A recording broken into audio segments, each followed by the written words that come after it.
Hi friends, कैसे हैं आप लोग। मैं बीपी सर सरस्वती क्लासेज में आप लोगों का स्वागत करता हूं। और आज का जो टॉपिक है वह है तत्वों का संयोजकता। तो दोस्तों, यहाँ पे सबसे पहले आप लोग ये जानिएगा कि तत्वों की संयोजकता निकालने से पहले कि बाहरी कक्षा दोस्तों जो होता है उसको संयोजी कक्षा कहते हैं। और इस संयोजी कक्षा में ना जितने भी इलेक्ट्रॉन पाए जाते हैं उसको संयोजी इलेक्ट्रॉन कहते हैं। फिर से देख लीजिएगा दोस्तों, कोई भी तत्व जो होता है वह परमाणु से मिलकर के बना होता है और परमाणु के बीच में दोस्तों क्या होता है, नाभिक होता है जिसमें प्लस आवेश होता है। और उसके बाद नाभिक के चारों तरफ एक निश्चित ऊर्जा के दोस्तों क्या पाए जाते हैं, कक्षा पाए जाते हैं, जिसमें इलेक्ट्रॉन दोस्तों क्या करता है, चक्कर लगाता है। तो यहाँ पे ना वो तो कॉमन सी बात है कि ऐसे कहते हैं लोग कि पहला कक्षा में 2, दूसरे में 8, तीसरे में 18, चौथे में 32, ऐसे मतलब होता है। लेकिन ऐसा कोई बात नहीं है। तो यहाँ पे ना जो नाभिक है, तो हम आप लोगों को बता रहे हैं कि संयोजी कक्षा किसे कहते हैं। तो किसी भी तत्व के परमाणु के बाहरी कक्षा को दोस्तों क्या कहते हैं, संयोजी कक्षा कहते हैं। यानी यहाँ पर 1, 2, 3, 4 अगर मान लिया जाए तो ये चौथा कक्षा इसका दोस्तों क्या कहलाएगा, संयोजी कक्षा कहलाएगा। सपोर्टेट मान लीजिए कि ये किसी तत्व का सपोर्टेट मान लीजिए कि ये नाभिक है और इसमें 3 कक्षा से 3 कोष पाए जा रहे हैं। तो इसका पहला है, दूसरा, तीसरा। इसमें अगर जो कहा जाए कि संयोजी कक्षा कौन है, तो तीसरा जो कक्षा है यानी सबसे बाहरी जो कक्षा कौन है, तीसरा नंबर का है, यानी यही अंतिम जो कक्षा है इसको क्या कहेंगे, संयोजी कक्षा कहेंगे। और दोस्तों इसके लिए तीसरे कक्षा में जितने इलेक्ट्रॉन पाए जाएंगे उसको संयोजकता इलेक्ट्रॉन कहेंगे या संयोजी इलेक्ट्रॉन कहेंगे। क्योंकि दोस्तों किसी भी तत्व में जो बाहरी कक्षा के जो इलेक्ट्रॉन होते हैं वही किंतु उस कक्षा को छोड़ करके बाहर निकलते हैं, और चाहे किसी दूसरे परमाणु के कक्षा से वो इलेक्ट्रॉन बाहर निकल करके और पहले वाले कक्षा में आते हैं। यानी कहने का मतलब जो बाहरी कक्षा का जो इलेक्ट्रॉन होता है वही किसी रासायनिक अभिक्रिया में अच्छा किसी बंध को बनाने में ना पार्टिसिपेट करता है। तो यहाँ पे ना और हम सुटेबल एग्जांपल लें। सपोर्टेट मान लीजिए कि नाइट्रोजन है, नाइट्रोजन का परमाणु क्रमांक 7 होता है और ये नाइट्रोजन का नाभिक और मान लिया जाए तो पहले कक्षा में ये इलेक्ट्रॉन लिख रहे हैं 2 इलेक्ट्रॉन, दूसरे कक्षा में दोस्तों 7 चूंकि भरना है तो दूसरे में कितना रहेगा 5 इलेक्ट्रॉन। अब यहाँ पे देखा जाए नाइट्रोजन के केस में ना तो हम कहेंगे कि संयोजी कक्षा दोस्तों कौन नंबर का कक्षा है, तो पहला और ये दूसरा। तो दूसरा नंबर का जो बाहरी जो कक्षा है इसी को दोस्तों क्या कहेंगे, संयोजी कक्षा कहेंगे। और इसमें कितने इलेक्ट्रॉन पाए जा रहे हैं, तो इसमें इलेक्ट्रॉन की संख्या कितनी है, 5 है। इसके मतलब क्या चीज है, नाइट्रोजन का संयोजी इलेक्ट्रॉन की संख्या कितनी है, 5। और इसके कौन सा मतलब कक्षा संयोजी कक्षा कहलाएगा, तो दूसरा कक्षा। तो आइए तत्वों की संयोजकता दोस्तों हम निकालें। सबसे पहले आप लोग ये जानिएगा कि तत्वों की संयोजकता निकालने में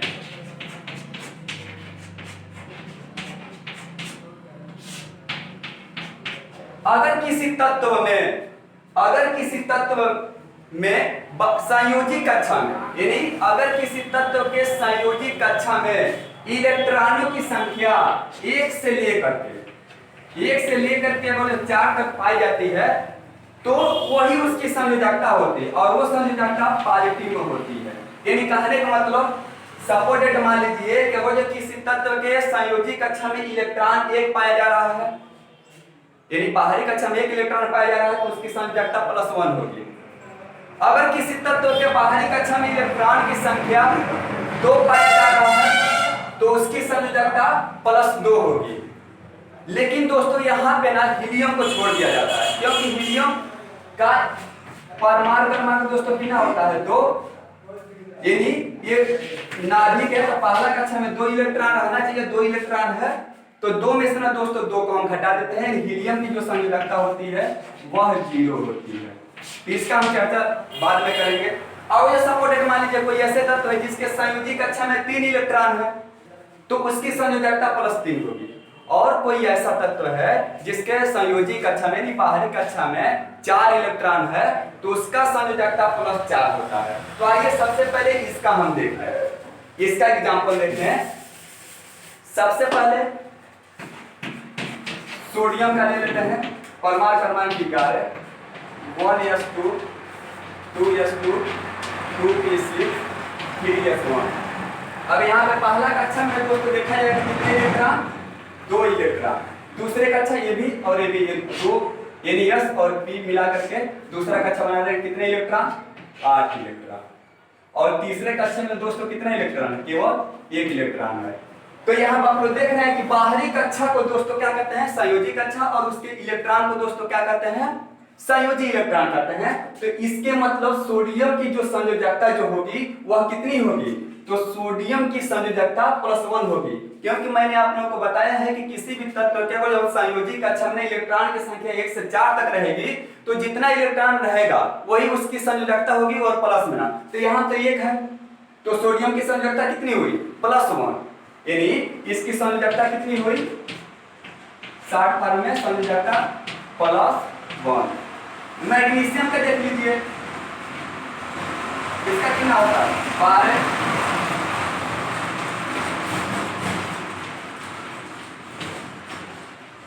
अब यहाँ पे देखिएगा पहला कक्षा में 2 इलेक्ट्रॉन, दूसरे में कितना, 8 इलेक्ट्रॉन, 6 2 8, और तीसरे में कितना, 2 इलेक्ट्रॉन। अभी 4 नहीं है दोस्तों, तो यहाँ पे ना मैग्नीशियम की संयोजकता कितनी होगी, कितनी होगी, +2। इसी तरह से ना अगर हम अगला एग्जांपल लें तो एल्युमिनियम का सपोर्टेड मान लीजिए 13 होता है, इसकी संयोजकता देखा जाए तो 1s2 2s2 2p6 3s2 3p1। अब देखिएगा पहला कक्षा में 2 इलेक्ट्रॉन, दूसरे कक्षा में 8 इलेक्ट्रॉन, तीसरे कक्षा में देखिएगा दोस्तों ये भी तीसरा कक्षा, ये भी तीसरा कक्षा, तीसरे कक्षा में कितने इलेक्ट्रॉन, 3 इलेक्ट्रॉन। तो एल्युमिनियम का भी 4 से ज्यादा नहीं हुआ है तो एल्युमिनियम का कहा जाएगा तो एल्युमिनियम की संयोजकता कितनी होगी, एल्युमिनियम की संयोजकता प्लस में होगी 3। उसके बाद देखिए अगर दोस्तों कार्बन के देखा जाए तो कार्बन का परमाणु क्रमांक कितना होता है, 6 होता है, यानी 1s2 2s2 2p2। अब इसका देखा जाए तो पहला कक्षा में कितना इलेक्ट्रॉन, 2 इलेक्ट्रॉन, दूसरे कक्षा में देखा जाए कितना इलेक्ट्रॉन, 4 इलेक्ट्रॉन। यानी कार्बन के संयोजी कक्षा में ना यानी बाहरी कक्षा में कितना इलेक्ट्रॉन है, 4 इलेक्ट्रॉन है। इसीलिए दोस्तों अभी 4 तक आ गया, यानी जब 4 आ गया तो कार्बन का भी संयोजकता देखा जाएगा तो कार्बन की संयोजकता कितनी होगी, प्लस में होगी, और कितना, 4। यानी यही हमने लिखा था कि किसी भी तत्व के और जो संयोजी कक्षा में इलेक्ट्रॉनों की संख्या 1 से लेकर के अगर 4 तक होगी तो जितना इलेक्ट्रॉन रहेगा वही उसकी संयोजकता होगी। 1 इलेक्ट्रॉन संयोजी कक्षा में रहेगा तो +1, 2 इलेक्ट्रॉन रहेगा तो +2 संयोजकता, 3 इलेक्ट्रॉन रहेगा तो +3 संयोजकता उसकी होगी। 4 इलेक्ट्रॉन जैसे कि ना कार्बन के केस में ना संयोजी कक्षा है चाहे बाहरी कक्षा में कितने इलेक्ट्रॉन है, 4 इलेक्ट्रॉन है, तो इसकी संयोजकता कितनी होगी, +4 होगी। लेकिन एक दूसरा चीज आता है कि वो जो सपोर्टेड मान लीजिए कि कार्बन की वजह संयोजकता, दूसरा कंडीशन, ये तो पहला कंडीशन था सपोर्टेड मान लीजिए कंडीशन, और बी कंडीशन इसका मान लीजिए ये तो 4 तक था। अगर तो मान लीजिए किसी तत्व के बाहरी कक्षा चाहे संयोजी कक्षा में इलेक्ट्रॉनों की संख्या 4 से अधिक आ जाए, जैसे मान लीजिए कितना आ जाए, 5 हो, 6 हो, 7 हो, 8 हो, इतना इलेक्ट्रॉन हो तो उसमें से ना हम घटा देंगे, कितना घटाएंगे, -8 घटा देंगे, और बराबर जितना उसका वैल्यू आएगा वही उसकी क्या होगी, संयोजकता होगी। और इसका संयोजकता देखा जाता है तो किसमें आता है, ये नेगेटिव में आता है। जैसे एग्जांपल हम लेते हैं, अब यहाँ पे दोस्तों आप लोग देखिएगा मैं एग्जांपल लेकर कब हम चल रहे हैं। नाइट्रोजन का देखा जाए, नाइट्रोजन का 7, अब यहाँ पे 1s2 2s2 2p3, पहला कक्षा में कितने इलेक्ट्रॉन, 2, दूसरा कक्षा दोस्तों ये भी 2 है ये भी 2 है, कितना, 5 इलेक्ट्रॉन। अब देखिए संयोजी कक्षा में 5 इलेक्ट्रॉन आ गया, और जब 5 6 7 8 जितना आएगा इलेक्ट्रॉन उस इलेक्ट्रॉन में से कितना घटा देंगे, यानी उसके बाहरी कक्षा के ना अगर जो इलेक्ट्रॉन की संख्या 5 से लेकर के 8 तक आ रही है तो उसमें 8 घटाएंगे, तो यहाँ पे 5 है तो 5 में से ना क्या घटा देंगे, 8 घटा देंगे, बचेगा कितना -3। यानी नाइट्रोजन की जो संयोजकता होगी वो कितनी होगी, -3। इसी तरह से ना देखिएगा दोस्तों, ये किस वर्ग का तत्व है, 15 वर्ग का तत्व है। 15 वर्ग का दूसरा एग्जांपल फास्फोरस का लेते हैं, जिसका 15 होता है परमाणु क्रमांक। इसका चलते हैं 1s2 2s2 2p3 sorry 2p6, उसके बाद 3s2 3p3। और इसमें देखते हैं पहला में 2, दूसरा में 8, तीसरा में कितना 5। यहाँ पर भी देखिएगा फास्फोरस का कोई संयोजकता पूछे कि कितना होता है, तो फास्फोरस की संयोजकता कितनी होती है, तो यहाँ पे ना बाहरी कक्षा में 5 इलेक्ट्रॉन, 5 में से कितना घटाएंगे, 8 को घटा देंगे, यानी 5 में से ना जब 8 को घटाएंगे तो कितना होगा -3। और आप लोगों को हम एक बात बता दें कि यस बलाक होता है और जो पी बलाक होता है उसी की संयोजकता दोस्तों निश्चित होती है। जो डी बलाक होते हैं और जो एफ बलाक होते हैं वह परिवर्ती संयोजकता दोस्तों व्यक्त करते हैं, यानी निश्चित संयोजकता दोस्तों केवल यस बलाक और पी बलाक के तत्व में ही पाई जाएगी। परिवर्ती संयोजकता दोस्तों व्यक्त करते हैं डी बलाक और एफ बलाक के तत्व, यानी हमको किसको बस केवल देखना है, यस बलाक और पी बलाक। तो यहाँ पर देखेंगे नाइट्रोजन किस बलाक का है, तो लास्ट इलेक्ट्रॉन पी उपकोष में भरा है, पी बलाक का। फास्फोरस भी दोस्तों किसका है, लास्ट इलेक्ट्रॉन पी बलाक में है, यानी पी लास्ट इलेक्ट्रॉन दोस्तों पी उपकोष में भर रहा है, यानी फास्फोरस भी किसका है, पी बलाक का तत्व है। अब जाके आते हैं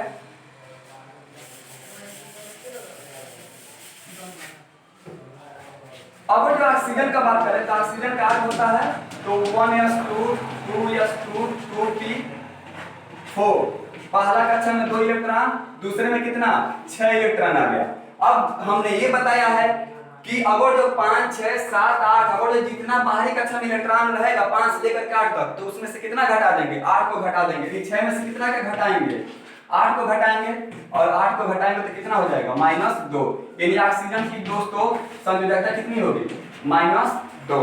चलिए एक वर्ग सोने का दोस्तों ये तत्व है, सल्फर का ले लेते हैं। इसका भी देखें 1s2 2s2 2p6 3s2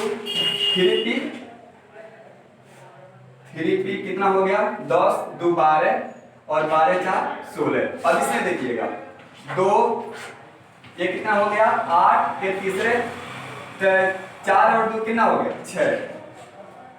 और सल्फर के भी बाहरी कक्षा में 6 इलेक्ट्रॉन, तो 6 में से कितना घटाएंगे 8, यानी 6 में से 8 घटेगा तो कितना हो गया 6 में से 8 घटेगा तो -2, यानी सल्फर की भी संयोजकता कितनी होगी -2। और ऑक्सीजन और सल्फर दोस्तों किस वर्ग के तत्व हैं, 16 वर्ग के तत्व हैं। और किस बलाक के तत्व हैं, तो लास्ट इलेक्ट्रॉन पी उपकोष में भर रहा है, यानी ऑक्सीजन और सल्फर ये पी बलाक के तत्व हैं।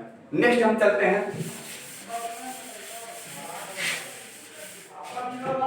अगर फ्लोरीन की वजह बात किया जाए, वर्ग 17 की वजह बात किया जाए, जिसको हाइड्रोजन वर्ग कहते हैं या हाइड्रोजन फैमिली कहते हैं, अगर तो फ्लोरीन की बात किया जाए तो फ्लोरीन का परमाणु क्रमांक 9, यानी 1s2 2s2 2p कितना हो जाएगा 5, यानी 2 2 4 और 5 9, यानी पहला कक्षा में 2, दूसरे में 2 तो कितना है 7। अब देखिए 7 इलेक्ट्रॉन 5 से ज्यादा आया है, तो 5 से ज्यादा आया है तो इतना में से किसको घटाएंगे 8 को घटा देंगे, यानी 7 में से 8 जाएगा तो बचेगा कितना -1, यानी फ्लोरीन की और देखा जाए तो संयोजकता कितनी होगी -1। लास्ट चलते हैं क्लोरीन की वजह देखें, ये भी वर्ग 17 के तत्व है, तो इसका वजह भरेंगे तो 1s2 2s2 2p6 3s2, उसके बाद 3p5। पहला कक्षा में देखें तो 2, दूसरे में देखें तो 8, तीसरे में देखिए भी 3 ये भी 3, तो 5 2 7 तो 7। अब ये इसके भी संयोजक यानी बाहरी कक्षा में 7 इलेक्ट्रॉन, तो 7 में से कितना घटाएंगे 8 घटाएंगे, बचेगा कितना तो -1। अब देखिए आते हैं दोस्तों शून्य वर्ग के तत्व क्यों कहते हैं, क्योंकि जितने भी शून्य वर्ग के जो तत्व जो होते हैं, जिसको उत्कृष्ट गैस कहते हैं, नोबल गैस कहते हैं, चाहे वर्ग 18 कहते हैं, उसको दोस्तों शून्य वर्ग इसलिए कहते हैं क्योंकि उसकी संयोजकता जो होती है वो क्या होती है, 0 होती है। तो आइए हम स्टार्ट करते हैं।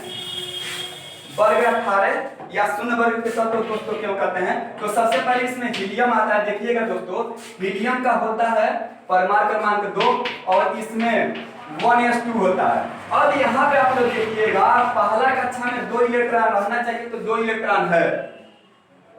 तो ये दोस्तों ये अस्थाई है। और कोई भी तत्व दोस्तों वो अपने बाहरी कक्षा से ना इलेक्ट्रॉन को क्यों निकालते हैं, वो अस्थाई होना चाहते हैं। अच्छा, किसी इलेक्ट्रॉन को क्यों अपने बाहरी कक्षा में लाना चाहते हैं, क्योंकि वो अपना ऑक्टेट पूरा करना चाहते हैं। लेकिन पहला कक्षा में तो 2 इलेक्ट्रॉन चाहिए, तो 2 इलेक्ट्रॉन हीलियम के पास है। तो यहाँ पे ना देखिएगा, हीलियम को 2 इलेक्ट्रॉन चाहिए यदि है, तो हीलियम की वजह से देखा जाएगा तो कितना होगा, 0 होगा। क्योंकि पहला कक्षा में 2 इलेक्ट्रॉन चाहिए तो 2 इलेक्ट्रॉन है। बाकी सब पहला कक्षा को छोड़ करके अगर जो उसके दूसरा कक्षा से लेकर के अन्यथा किसी भी तत्व के अगर जो बाहरी कक्षा में 8 इलेक्ट्रॉन नहीं आ रहा, दूसरा कक्षा को छोड़ करके अगर जो किसी भी कक्षा में ना अगर जो 8 इलेक्ट्रॉन दोस्तों होना जरूरी होता है, तो अगर जो 8 इलेक्ट्रॉन आ जाएगा तो उसमें से 8 में से कितना घटाएंगे, 8 को घटाएंगे तो कितना आ जाएगा, 0 आ जाएगा। लेकिन हीलियम के केस में दोस्तों ऐसा नहीं है, क्योंकि हीलियम के एक ही कक्षा है जिसमें 2 इलेक्ट्रॉन होना चाहिए, तो 2 है, यानी ये अस्थाई है। और अस्थाई है इसलिए इसकी भी संयोजकता दोस्तों कितनी होगी, 0 होगी।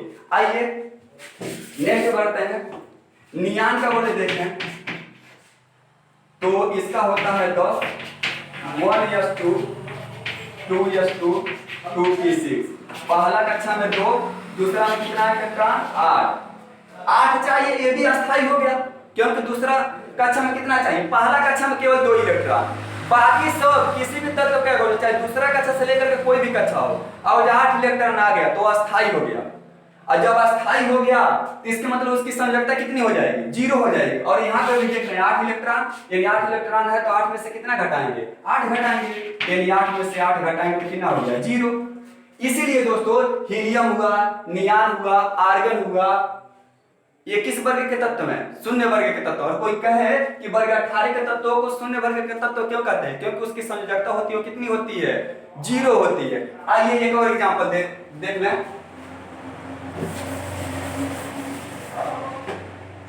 आर्गन का देख लें, 18 होता है, 1s2 2s2 2p6 3s2 3p6। और दोस्तों SPDF हम इसलिए इसमें हम बता रहे हैं क्योंकि ये ऐसा कॉन्सेप्ट है SPDF वाला कि इसके थ्रू हम बहुत सारे केमिस्ट्री की चीजें हम जान सकते हैं। तो इसीलिए हम डायरेक्ट नहीं लिख रहे, हम ऐसे लिख रहे हैं। और अगर जो आप लोग के निकालना ना है तो तत्वों का इलेक्ट्रॉनिक विन्यास का दोस्तों हम टॉपिक बनाए हैं, जिसमें हम बहुत सारे तत्वों का इलेक्ट्रॉनिक विन्यास किए हैं SPDF के द्वारा। तो उसको आप अवश्य मतलब देख लीजिएगा। तो यहाँ पे देखिए, पहला कक्षा में 2, दूसरा में 8, तीसरा में 8, यानी 8 इलेक्ट्रॉन चाहिए।